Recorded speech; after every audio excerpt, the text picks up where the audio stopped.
This is the reading of Exodus chapter 14 from the Life Application Study Bible, New International Version. Then the Lord said to Moses, "Tell the Israelites to turn back and encamp near Pi-hahiroth, between Migdol and the sea. They are to encamp by the sea directly opposite Baal-zephon.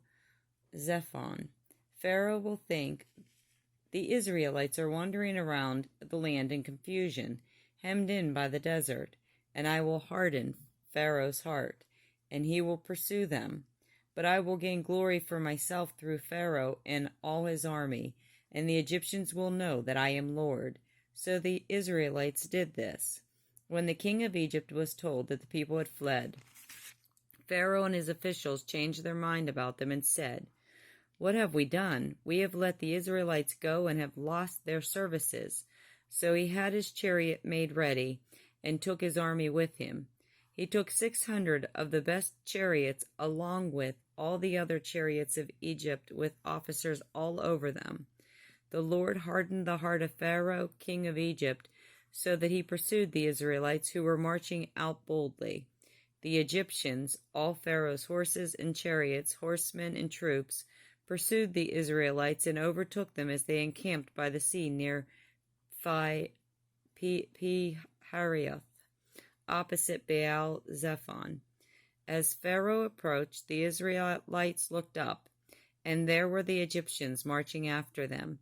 They were terrified and cried out to the Lord. They said to Moses, "Was it because there were no graves in Egypt that you brought us to the desert to die? What have you done to us by bringing us out of Egypt? Didn't we say to you in Egypt, 'Leave us alone, leave us serve the Egyptians'? It would have been better for us to serve the Egyptians than to die in the desert."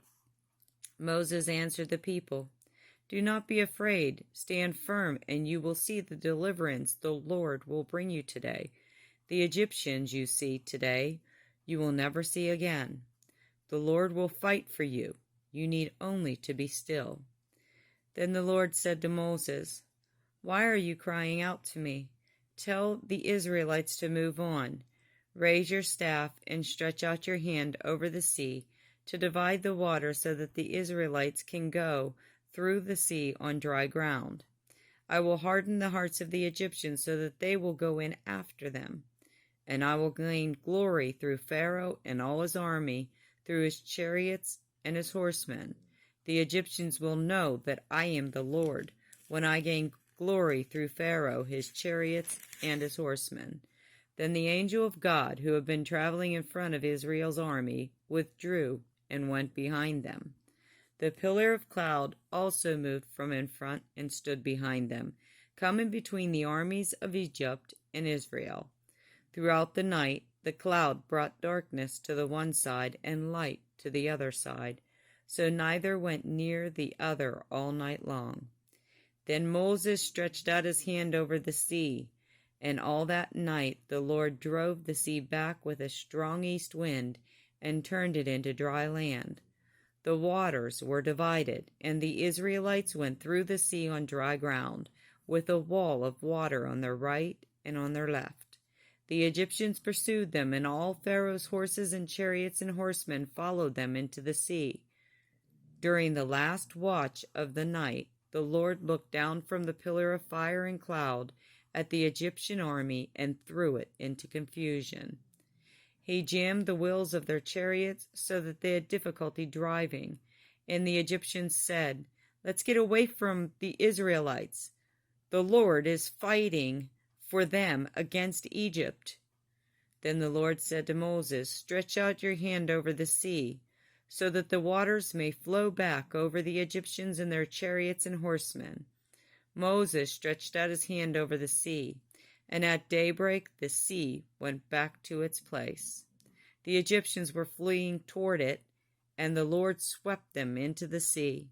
The water flowed back and covered the chariots and horsemen, the entire army of Pharaoh that had followed the Israelites into the sea. Not one of them survived. But the Israelites went through the sea on dry ground, with a wall of water on their right and on their left. That day the Lord saved Israel from the hands of the Egyptians, and Israel saw the Egyptians lying dead on the shore. And when the Israelites saw the mighty hand of the Lord displayed against the Egyptians, the people feared the Lord, and put their trust in him and in Moses his servant.